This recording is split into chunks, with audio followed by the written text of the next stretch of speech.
Hari Om and welcome to Living Ramayana, the podcast where we explore the epic Ramayana and its significance for our lives today. We have with us today in the studio Swati, one of our study group attendees, who'll be joining us for a discussion on today's theme. Before that, we'll get back into the story. As we saw, Sri Rama is poised to leave the city.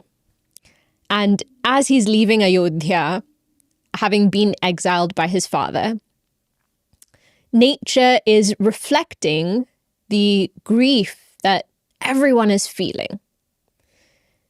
And what King Dashrath says to the minister Sumantra, who is escorting these three out of the city, King Dashrath says to him, take them on the chariot and just take them around a little bit. Take them into the forest, make them feel as though they've come out of the city, but then bring them back. Because he really doesn't want them to leave. And so he wants them to feel that maybe this is a way, for them to have fulfilled his word kind of according to the letter and not feel bad about coming back. So King Dashrath says, do this. So Sumantra gets this instruction from King Dashrath and he takes them out of the city. As they leave the city, it's like all the citizens, basically the city is emptying. Everyone floods out behind this chariot and they're all following this chariot out into the forest because nobody wants to say goodbye to Sri Ram. So they continue on their journey. And so the first night that they stop is spent on the banks of the Tamasa River, which is basically the first river that they encounter as they're leaving Ayodhya. And everyone sort of stops to rest, including all the citizens of Ayodhya. And at this point, what Sri Ram does is, having spent the night there, he wakes up very early. And he says to Sumantra, looking at all these citizens who are used to living in this beautiful city, in their own homes, in their own, in the comfort that they're used to, he says to Sumantra, take the chariot and drive it in such a way away from this area that you create confusing tracks so that when the citizens wake up, they can't tell which direction we've gone in. Because he doesn't want them to follow him. He knows that the longer they follow him, the more they're going to have to endure this kind of hardship of living out in the open, living out in nature. And none of them have to.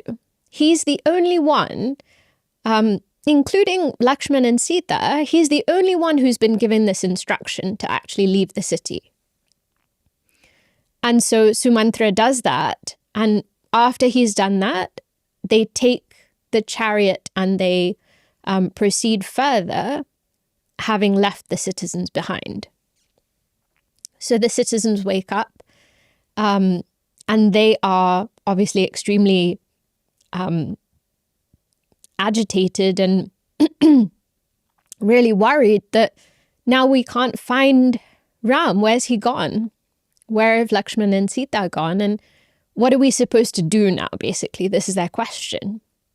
And so they try, but unable to find where these three have traveled on to, they come back to Ayodhya.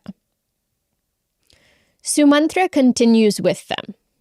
And eventually they reach the banks of the river Ganga, where they meet a great friend of Sri Rama's, the king of the Nishadas, whose name is Guha. So Guha comes to meet them and is so excited to meet his dear friend, but at the same time is very confused as to what's going on. Why have you left the city? Why are you wandering around barefoot? Why are you wearing these kind of clothes of a hermit? And he says to Rama, please come to the city, please come to my town. and please at the same time accept. So they bring lots of offerings of food, etc., to the banks of the river. And Rama says, I can't come into the city. I've been exiled, and I can't enter any city or any town for 14 years. And Guha says, well, then please accept all this food that I've brought. And he says, I can't. I'm living a life of austerity now. But if you can do one thing for me, and the way that it's described that he asks this is so sweet. He says, if you can just feed the horses for me. I won't take any food, but these horses belong to my father, and they've been carrying this chariot that we've been traveling in. Please take care of them. And so, of course, Guha is extremely happy to do so. And at the same time, he is sorely distressed to see that his friend has been exiled from the city. Sumantra goes to Sri Ram and he says, this is what your father has told me. Your father asked me to take you in the chariot some distance and then bring you back. I've done so. Now please come back to Ayodhya. You've spent one night on the banks of the river. You have, slept on the ground. That's enough. Nobody wants you to stay away any longer. And Sri Ram says that I know that this will cause suffering and sorrow to my father, but this is my dharma. And I cannot now turn back from this path that I've been set on. This is my duty to follow his instructions. And Sumantra tries and tries, but he can't persuade Ram. He tries with Lakshman, unsuccessful. He tries with Sitaji.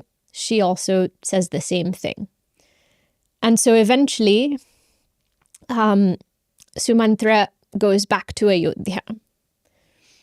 When the citizens come back to Ayodhya, what's described is they find a city where all external markings of dharma have stopped. In other words, everyone stopped doing their duty. Everyone is plunged so deep into this grief that nobody is doing what they are supposed to be doing, in the sense that nobody is doing their daily sort of activities. There are no merchants in the markets. The houses are not cleaned. The streets are dirty. Nothing is being kind of taken care of, whether that's in the city or in the homes of the citizens. And very interestingly, what's described is that when they all come back to Ayodhya, they say that, okay, we may not be able to be with Rama for these 14 years. But this sorrow that we're having to face, and this sorrow is described as so overpowering. In the Valmiki Ramayana, he says that people can't even tell the difference between their own family members and strangers. They are so overcome that they don't know who's who.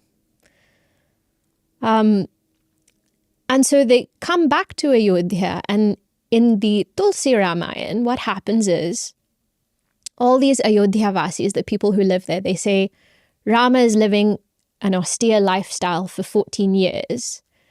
We will also take up some discipline, some austerity for the next 14 years. We will also live the kind of lifestyle that he's going to live. And in this way, we will pass the 14 years and we will be ready to receive him when he comes back. So something to think about here is often when we are feeling, we're feeling sad, we are feeling disturbed or agitated by something. There are kind of two options for dealing with that, or dealing with, our mind when it's in that state. One is we try to make the mind comfortable. right? So you're feeling sad, you've had a really hard, long day. What do? You do the things that bring you comfort, right? So you cook a nice meal, get some good food, sit on the couch, watch some TV, do the things that will make your mind feel safe and comforted. The other option is, and that's the thing here which you see the people of Ayodhya doing, is they say, we are, we're experiencing this grief. We're not going to kind of choose that option of comforting the mind and doing things which will make us feel better in the short term. We will practice austerity. We will practice discipline. And in this way, we will deal with the sorrow that our mind is experiencing. So the question here, I suppose, is, which one is better? Is one better than the other? Is there a difference in these two approaches to dealing with the sorrow that arises in our mind? What's the difference between the two? And which one do you find works better for you? Something to think about until next time. Any thoughts, Swati? I think it's really interesting, sort of almost kind of comparing the sacrifice and the compromise sort of elements, where you think of sacrifice as something where you let go of something lower for something higher. You compromise as maybe letting go of something higher for something lower. And that, I think, can be such a struggle, because without that faith and that thought process of I'm doing this for something bigger than myself, we often do succumb to compromise more so than anything else. But what would you say is sort of the difference between responsibility to others in our lives and then also responsibility to the higher? This is one of the things that's brought out so clearly here, because, sorry, you have this situation, right, where Rama is being, on the one hand, told by his father that he has to go into the forest. And at the same time, he knows that's something that's going to make his father deeply unhappy. And so you would think as a child of parents that our responsibility to our parents is to make them happy, right? And at the same time, he is very clearly saying, well, actually, my responsibility is to something else, which is dharma. And that is that, I have to kind of follow this instruction, even if it is something that is going to compromise on my father's happiness. And I think we kind of, often we experience this conflict in life, whether it's parents or not. It may be other people, it may be friends, it may be our partners, it may be, it could be anyone, where we feel more kind of responsible for making them happy than having kind of our duty to them or to the situation at the forefront of our mind. And so this conflict gets created because sometimes there is a difference between the two, right? There is a difference between what is the right thing for me to do in this situation, and on the other hand, what's the thing that's going to keep everyone happy? They are not always the same thing.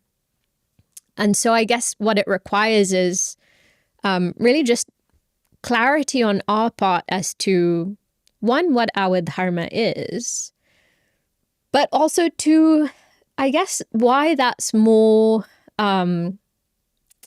important than kind of thinking about just how can I keep everyone happy in any given situation. I think definitely what you said around kind of moving away from trying to make other people happy, because we don't have that conviction many times that, what we're doing for the higher is the right thing to be doing. So I think that definitely then puts us in that loop of how we're being perceived and what do people think of us, which can be very tricky. And how would you say we can train ourselves to be more sacrificing than thinking, oh, if I'm compromising, that is my dharma, and kind of the confusion between those two concepts sometimes? Yeah. I guess it's kind of, when we talk about, like you said, the difference between them is in at least in this context, when we're talking about sacrifice, it's giving up the lower for the higher. So giving up lower could be something which is more selfish. Lower could be that which only gives like a short-term benefit. Lower could be something which benefits less people, and higher is the opposite of that, right? So that which gives long-term benefit, which is more selfless or self-inclusive, which benefits more people. I think it is, in a way, it's like training ourselves to think in that way, right? Like we're so used to looking for immediate gains and looking for instant gratification, and the short-term benefit is like the most pressing one. And so it's kind of just training ourselves to think of what's the bigger picture, right? And we already do it in a sense, right? We already kind of, all think relatively long-term in the sense that we know that at least the decisions that I make today are going to affect me tomorrow, right? So if I decide to kind of, whatever it is, I decide to stay up really late tonight, I know that's going to affect the me who experiences tomorrow. If I decide to do something that kind of, I decide to indulge in some experience today, I know that's going to affect me tomorrow. So in terms of training ourselves to be more willing to sacrifice rather than compromise, I think it's just this kind of training our mind to see that there are sometimes long-term benefits where we experience short-term discomfort. And so, like I said, we do see it already in kind of, from today to tomorrow. Or we see it like in some aspects of our lives. Like we know, for example, some people are really into, say, health and fitness. They know that the short-term discomfort of that like gym session is going to give me whatever long-term benefit that I'm looking for. So I guess it's training ourselves to think of that with regard to the decisions that we make in our relationships, at work, at home, with family. It's training the mind to kind of adopt that as like the measure of how I make my decisions, right? So like how a really simple one is this a short-term thing or is it a long-term thing, right? And like for Rama, you can see that, the short-term benefit would be him saying yes to his father and going back. But the long-term benefit is following dharma and sticking true to his word. Because if he'd said yes, if he'd said, yes, I'll come back, then he would have made his father happy, but then potentially people in Ayodhya would have started to question him. Like, are you so desperate to be the king that you'll kind of, ignore this instruction from your father and you'll kind of come back? And so there's so many things to think about. But yeah. No, absolutely. And I think it's the point you said about the instant gratification is what we all get really trapped in. And, is it going to make me feel good for 10 minutes to finish an episode of my favorite show rather than going to bed and waking up early? And we're always making those almost micro decisions every day that we don't realize kind of contribute to the bigger picture of how we conduct ourselves in the long run. And I think in the world that we live in now, especially, with as like a young person, when you're making plans with people and you don't want to let anyone down, you don't want to let family down and friends down. And in that process, you sort of do run yourself down a little bit as well. but a lot of it is connected to how we want to be perceived. And I think that's definitely something that I've experienced, where I don't want to kind of give up something because that changes how someone else is going to perceive me or how I want them to perceive me. So much of the decision making that we do is rooted in ego and, wanting to like have that attachment to how people see us and how we want to be seen by others. So I think one thing that I find quite difficult is sort of, you mentioned a lot about the sorrow and, and the pain that you might feel from acknowledging and moving forward with honoring your dharma. How do you emotionally kind of prepare yourself for those trade-offs? I know you mentioned sort of training your mind, but is the idea just you feel that sorrow and you move on, or is the conviction so strong that you don't feel sorrow? Or how kind of practically would you advise? I think it is that we are kind of finding a really strong grounding in our conviction. We are gaining so much drive and inspiration from, having a goal in life and having clarity on what that goal is, that the inevitable sorrows that come on the way, and they will come, right? It's not that when I make decisions, there will not be a single situation where there isn't like a negative outcome, in the sense that I experience some kind of sorrow or some grief or something. It will happen, but I think it's having something to carry us through those experiences that makes it easier to face, right? Like any short-term loss, if I understand that there is kind of a long-term benefit to be derived by going through this experience, then it's a lot easier for me to deal with that kind of, that immediate loss that's there in the situation in the moment. So I think bringing it back to your example, if you take the one where, you kind of want to give the most to friends and family and people around us. And sometimes we find ourselves in situations where everybody is asking something of us, right? Like everyone wants time, everyone needs our energy. How do we kind of balance that?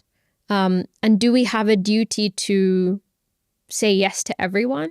Or should we kind of be thinking about prioritizing our own goals? How do we deal with that, right? And I think that when I am clear about one, like, what is my own purpose, right? Like when I'm engaging with the people around me and the situations around me, is there like an overarching purpose that drives that, or an overarching goal according to which I can then make my decisions, right?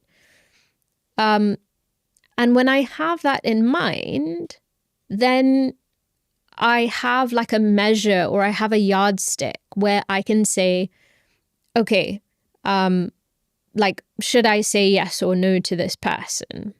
And if I say no, yes, they may feel bad, but if I know that it's in line with my goal and my purpose, then it's easier for me to kind of face the kickback that comes with having said no to that person. Which is not to say that we become kind of really callous and say, whatever, I don't care who are upset and who gets affected by the decisions that I make in my life. But at the same time, I know that there is something more than just making everyone around me happy that I'm here to achieve, right? Like I have something else that is guiding, the direction that I'm going in my life. And I think with the point you raised about sort of having that purpose, it's interesting because, in our daily lives, we set all these goals. I want to lose this amount of weight, or I want to be promoted at work to this level within this time frame.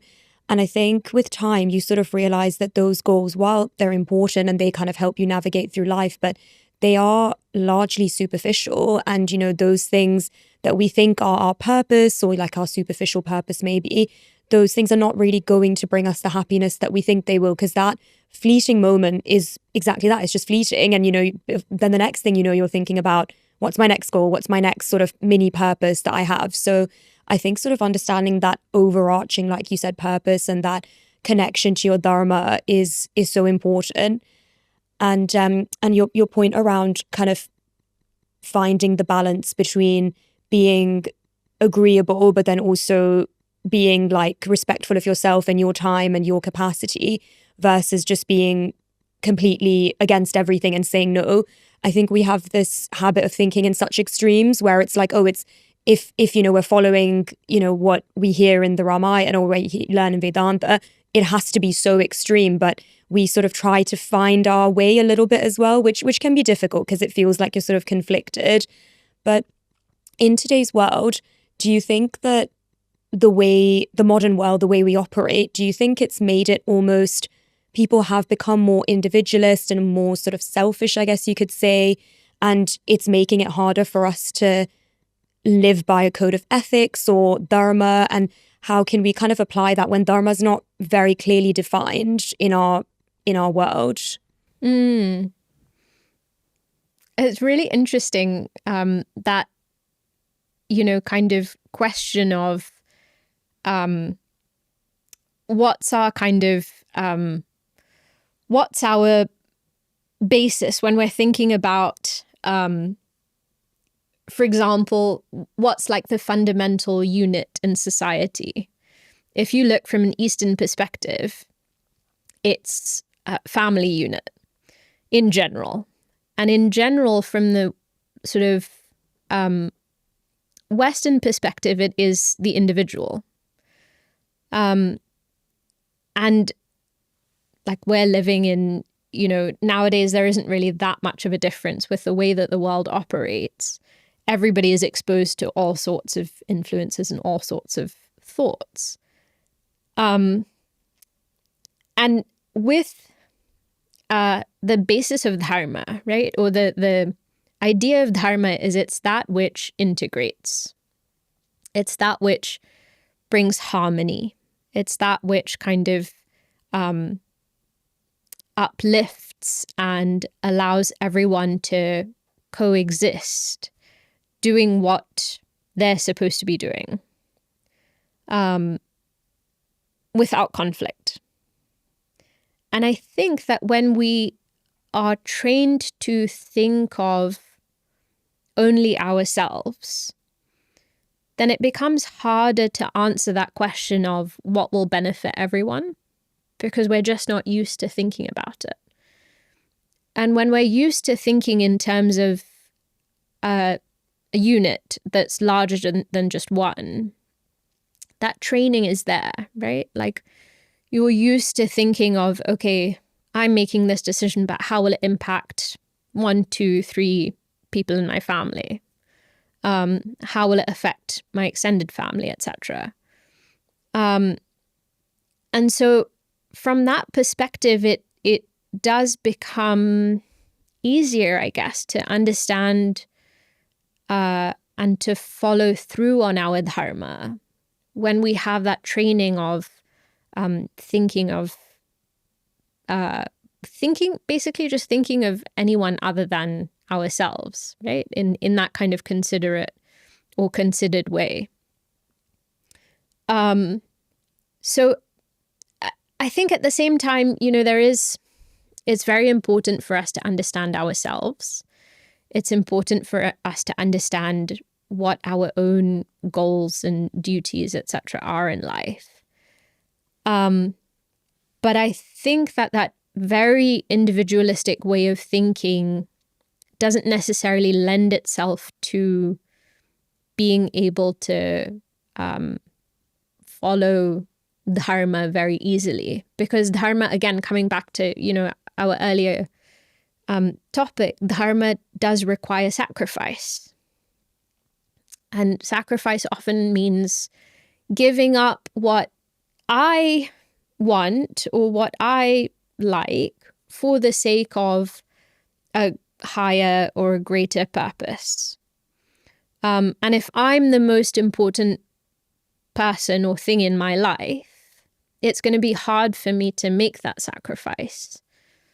Whereas if I know that there is something or someone or some ideal, some goal that's more important, then it may be easier to do that.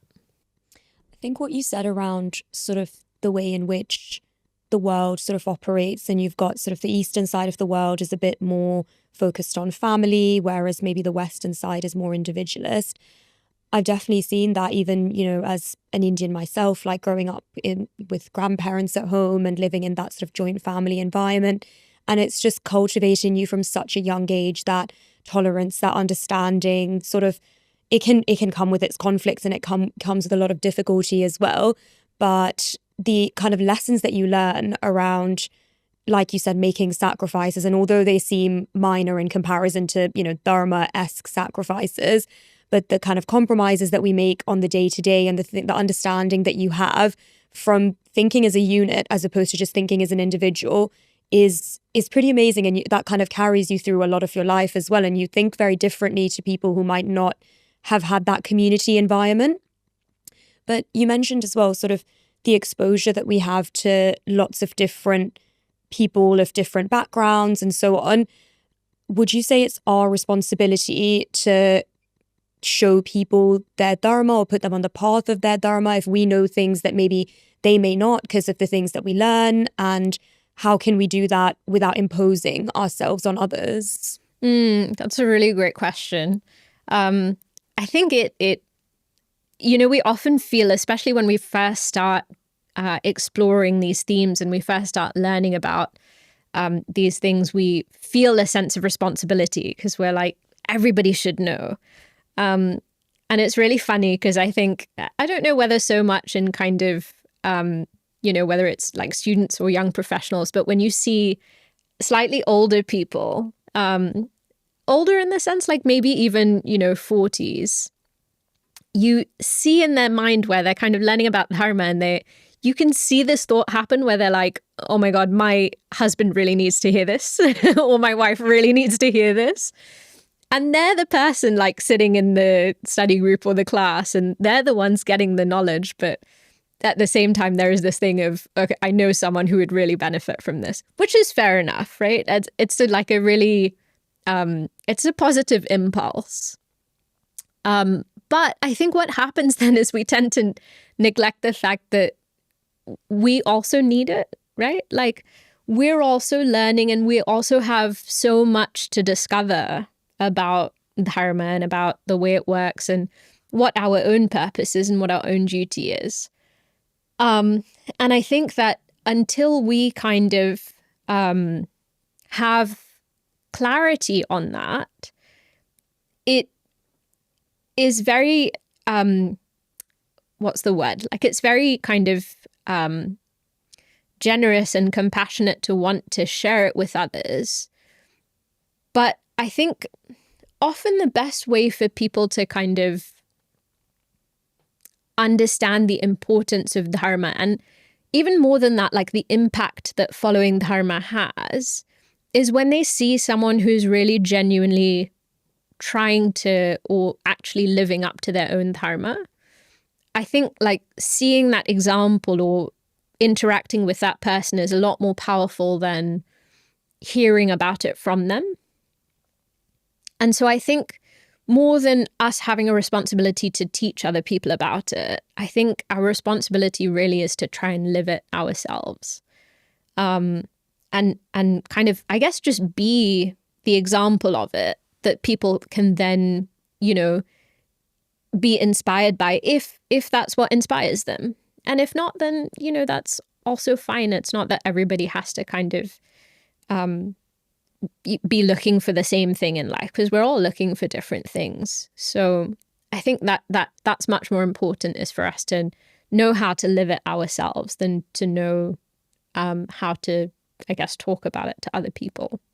I think that's so wonderfully put, because when we learn things like this and we want to share them with other people and they may not be interested, and you take it really personally and you're like, no, but you need this because this is so needed in your life right now. But you're so right. It's, people try to save the world but can't save themselves. It's, you need to be that example. And it's all about actions, not words, because, we learn a lot of a theory and we think that, yeah, I understand this, but to actually practice it, to actually live it, that is absolutely where the challenge comes in, and also where the excuses start. Oh, we live in a transactional world, we can't do it. Oh, we can't do this, we can't do that. So yeah, absolutely. I think it's leading by example for sure.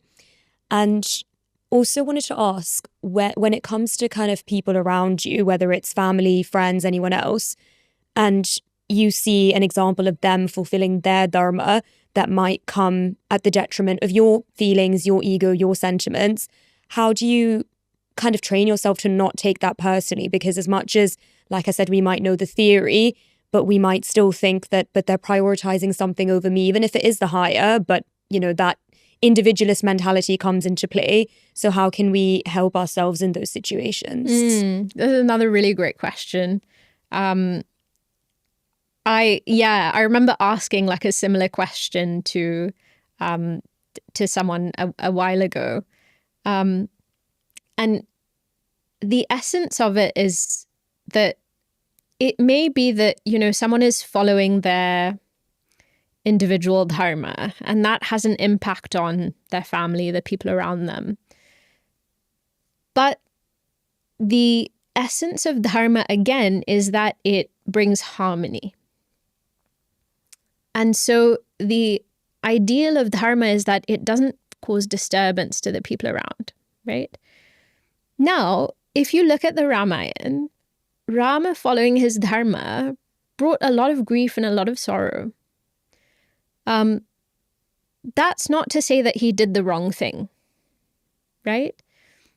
And in the, I think it's in the Valmiki Ramayana, where there are, at the moment that he's leaving the city, all these people are saying, please don't go. And at the same time, the kind of, the description that is given of them is that the noble people, the wise people, they say to him, we really don't want you to go, but we know that it's the right thing for you to do. And so it's causing us this grief, but we know that it's the right thing for you to do. And so I think it's us finding that understanding that helps us to deal with the hurt that we sometimes experience when people make decisions that they have to make sometimes, right? That, yes, maybe personally for me, this is an unpleasant experience, but I know that if I know it's the right thing for the other person, and I know that it's going to ultimately be in their benefit and the benefit of the people around them, then it's, with that understanding, it's easier for me to deal with that kind of immediate emotion that is experienced. Because the emotion will change, right? But if the understanding is there, that will always be there. And that will be the thing that carries us through. For sure. I think it's exactly like you said, that understanding is what will eventually, hopefully you kind of have that acceptance as well, with that understanding rooted in that understanding rather. And I had a really great conversation with someone recently about dharma actually, and they mentioned that, in layman's terms, dharma is basically being a person of perfection. It's kind of doing your best, giving your best to every situation. And that is essentially fulfilling your dharma in a very, very basic way, but just really acknowledging all the different roles you have to play and playing them to the best of your ability. That's such a great way to think about it. Yeah. Great. Thank you, Swati. Thank you so much. Thank you for having me. It's been lovely. Yeah, it's been great to get into dharma in all its kind of different facets. It's a fascinating topic. So thank you for your questions. Absolutely. Thank you. Thank you all, and we'll catch you in the next episode. Hari Om. Thank you for listening to this episode of Living Ramayana. To stay updated on Chinmaya Mission UK's activities, visit our website chinmayauk.org and follow us on social media. Subscribe to this podcast and join us for the next episode. Hari Om. you.